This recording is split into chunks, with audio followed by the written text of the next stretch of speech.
So we're here today talking with Andrew Cooper about his guitar teaching. He is a guitar teacher with a profile on FindaGuitarTeacher.com. Andrew, thank you so much for joining us. Hi, Dan. Thanks for having me. Absolutely. It's great to have you. And just to start out with, can you tell us, where do you teach? What part of the country are you in, and what area of the city that you're in do you teach?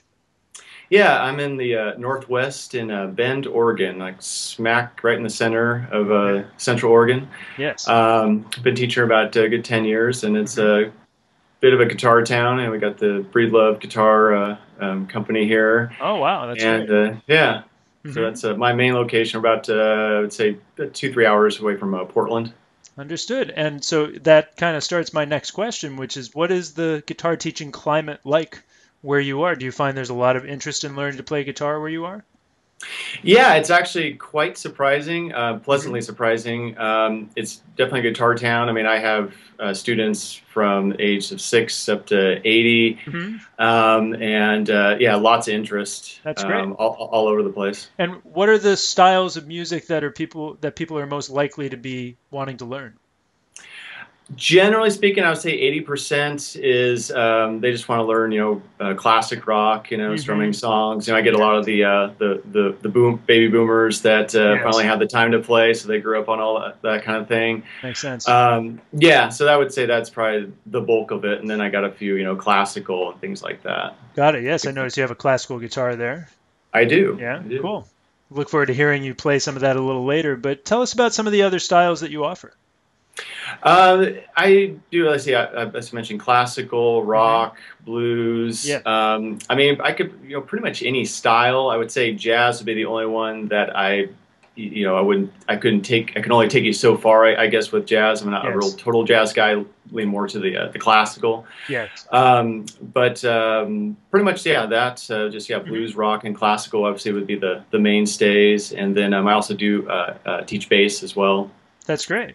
Mm-hmm. And you mentioned that you have much younger students and much older students. What would you say the ratio is? Do you have more older students or more younger students? It's about half and half. Hmm. I would say, yeah, I would say I got probably at least it's pretty good mix, Understood. That's great. And do you travel to your students' homes, or does everybody come to you, or do you do a combination of that? I would say about 90% of them I teach at. I have a teaching studio at one of the local music stores, I see. and been guitar lessons, and Hmm. then I have a few students that I teach in my home. Got it. And do you ever do Skype lessons? I am just now starting to do Skype lessons. I see. So I Sure. got a few students I'm starting with that, and it's going pretty Yes. well. All right. So That's yeah. cool. And we'd love to hear about your equipment a little bit. Obviously, we already mentioned the classical guitar that you have. What kind of guitar is that? This is it's made by a Godin. It's a La Hmm. Patrie, Okay. just a little classical. Yes. Works pretty well. Uh-huh. Yeah, I got more guitars than sometimes you kind of lose count, but Yes. uh, I've got a Fender Strat. You probably can see Yes. there in the Yeah. See it right background. behind you there. Yeah. And a couple Mhm. of classic amps there. That looks like possibly a twin over your other shoulder there. Yeah, I got the Fender going, and then Uh-huh. yeah, the Marshall half stack. So Yes. definitely a different mix of sounds. Sure. So And do you you offer know, your students guidance about choosing their own equipment? yeah, I do, especially when they bring in a guitar and they might be having some issues, just like hand size. I mean, this just happened the other day where I recommended a classical to a student that Hmm. just Hmm. had to worked a lot better for them. So I'll Hmm. definitely look at things like that. Sure. Of sometimes, I've always say poor workman blames his tools, but sometimes the tools aren't quite helping, and that Sure. it can help in the learning process for sure. Yes. Yes. And can you tell us a little bit about your background in terms of, how did you learn to play guitar? What kind of stuff do you do with music? Well, I started, I guess, I mean, it's always been a lifelong obsession. There's photos of me in diapers holding guitars. So it's something I was Okay. always, drawn to. And I've had a lot Yes. of, family members that were all in the big band era of Hmm. music. Hmm. Um, but I started when I was 12 and started taking lessons from this old German conductor. And he wanted to start me on the Carcassi classical method. And I didn't want anything to do with that. I wanted to Uh-huh. learn Uh-huh. Nirvana or AC/DC or whatever it was at the time. Yes. and I was largely self-taught through most of my teen years. And early 20s, I started getting interested in classical again. I heard Segovia, and I was like, wow, that's like three guitars at the same time. That's just one guy. So that was quite intriguing. Yes. Sure. So I started, when I moved up to Portland, I started taking classical guitar lessons and going to the Mount Hood Community College, which has a really great a music program. Yes. I think Kenny G was in there or something like that. But a lot of intense jazz guys Yes. go there. Uh-huh. So and then when I moved to Bend, I continued taking classical lessons, and I guess that's kind of gets back to just my teaching philosophy, is that frustration of teaching yourself and things that it took me months to figure out. Somebody could have showed me in just one or two lessons. So I definitely can feel people's pain in that respect. And to that end, can you tell us, just in simple terms, what is your approach to teaching guitar?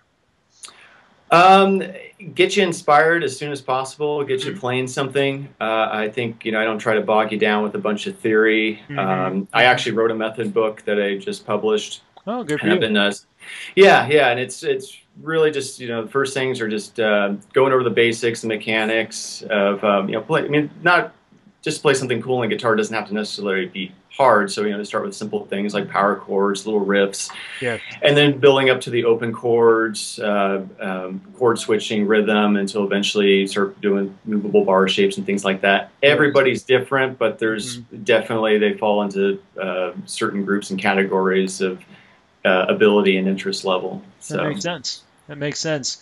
And so can you tell us a little bit as well, let's see, what else? Oh, yeah, of course. Can you tell us about your scheduling and your fees options? Yeah.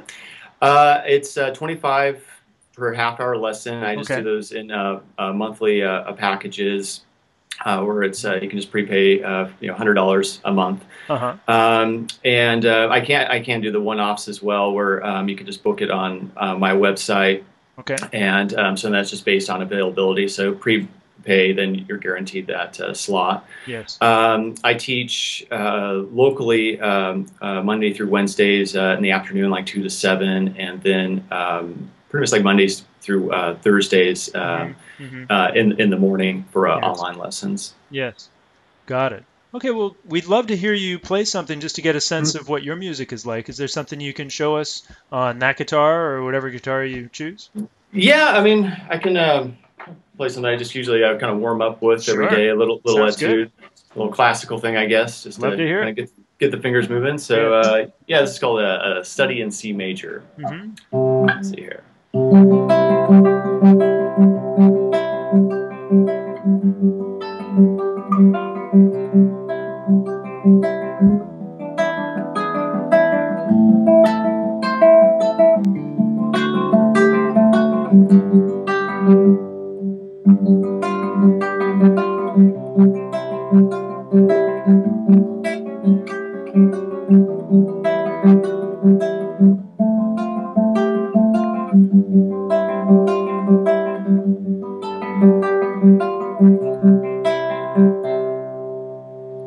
That was beautiful. Oh, thank you much. So, Andrew, thank you so much again for doing this interview, and it's been great to hear about your teaching. We really look forward. Absolutely, we look forward to seeing you on Find a Guitar Teacher again in the future. Yeah, appreciate it. All right, thanks. Have a great day. Hey, you too. Take care. Bye.